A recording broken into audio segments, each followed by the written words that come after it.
Après la critique sans spoil, il est temps de revenir avec spoil sur ce Thor Ragnarok en pointant du doigt tous les petits détails parce que j'ai bien envie de faire chier, car oui, aujourd'hui nous parlons de Thor Ragnarok avec spoil en 180 secondes.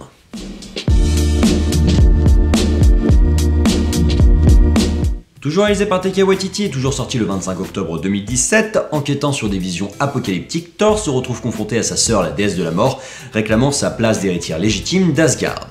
Comme je vous le disais dans la critique sans spoil, c'est un excellent blockbuster qui ne souffre de mon point de vue que d'un problème majeur, c'est son manque de lien, aussi bien en termes d'ambiance que d'univers, avec les précédents volets de la licence Thor. Je vais donc me focaliser sur les aspects plutôt négatifs du film, même si j'ai littéralement adoré ce Thor Ragnarok, il n'empêche que ce manque de lien m'a posé souci, on va revenir ensemble avec spoil sur ces soucis-là.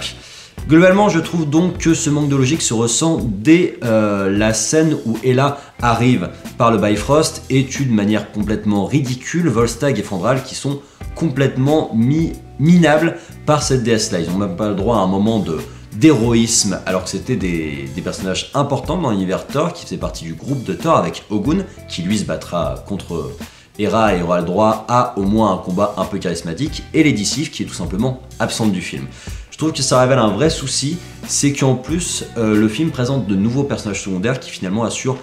grosso merdo les mêmes places que ces personnages secondaires là qu'on nous vire.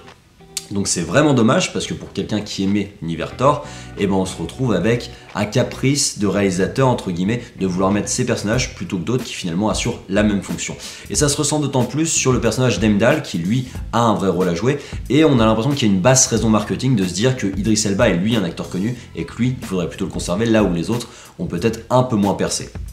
Je trouve que le personnage de Loki offre de bons moments à ce film, notamment sur la relation entre frères ou sur le fait qu'on justifie son besoin de revenir toujours à la malice parce que c'est le dieu, tout simplement, de la fourberie, mais qu'il y a des moments d'illogisme, notamment sur le fait qu'il ait accédé au trône et qu'il en fasse finalement une bouffonnerie, dans le sens où le Loki défendu dans Thor 1 voulait accéder au trône pour prouver à Odin qu'il pouvait faire mieux que son frère qui était un grand couillon. Loki c'est pas un bouffon, Loki c'est un personnage très intelligent qui pense pouvoir faire mieux et qui est avide de pouvoir. Et on a notamment quelque chose qui est illogique et qui se regroupe avec le problème du groupe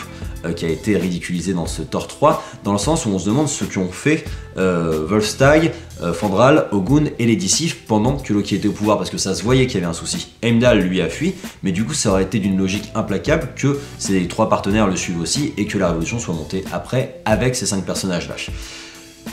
Il y a une sensation de manque de lien donc entre Thor 2 et Thor 3 et on a l'impression que les événements sont jetés à la poubelle et ça c'est un peu dommage, en témoigne le fait qu'en 30 minutes de film on vire finalement pas mal de trucs qui ont été initiés dans Thor 2 pour revenir à un statu quo de base. Le film est relativement seul en plus dans son histoire, dans le sens où la mort d'Odin est expédiée, elle n'est pas ressentie alors qu'il y a une vraie relation entre les 3 personnages Thor, Loki et Odin qui aurait été importante de développer notamment en termes de drame et que par exemple le personnage de Karl Urban, l'exécuteur, défend correctement la phase dramatique du film, mais à la place d'un perso déjà initié par rapport à d'autres personnages du groupe et en plus n'a pas d'utilité dans l'univers cinématographique. À côté de ça, je trouve qu'on a un vrai univers partagé. L'un des points positifs, c'est la présence de Doctor Strange qui est pas du fanservice mais qui est là juste 5 minutes d'un point de vue utile et logique. C'est logique que si Loki va sur Terre,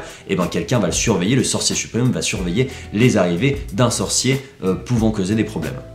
Il y a en plus un petit easter egg bienvenu, je tiens à le spécifier dans ces critiques avec spoil. Pour ceux qui ne l'auraient pas remarqué, sachez que sur la scène de théâtre où les événements de Thor, le monde des ténèbres sont rejoués, c'est Matt Damon qui interprète Loki, c'est Liam Hemsworth qui interprète Thor, donc le frère de Chris Hemsworth, et Sam Neill, alias le héros du premier Jurassic Park, pour rappeler le héros du deuxième Jurassic Park par la personne de Jeff Goldblum, qui interprète Odin.